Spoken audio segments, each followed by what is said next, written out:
দেবেন আজকে খোলা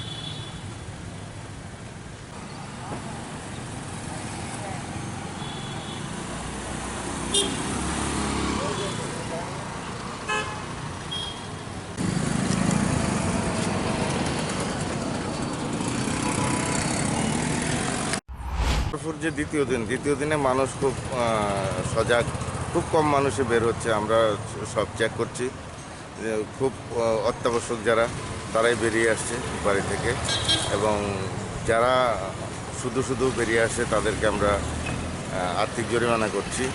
এই পর্যন্ত আমরা প্রায় 10 জনকে আমরা আর্থিক জরিমানা করেছি, এবং এটা আমরা আজকে সারাদিনই আমরা কন্টিনিউ করব, যাতে মানুষের ক্রাউডটা যাতে বেশি না হয়, সেই জন্য আমরা সারাদিন এখানে দাঁড়িয়ে চেক করব। মাস্কের জন্য কি ধরা হচ্ছে কাউকে? মাস্কের জন্য এখন পর্যন্ত প্রায় 7 জনকে ধরেছি আমরা।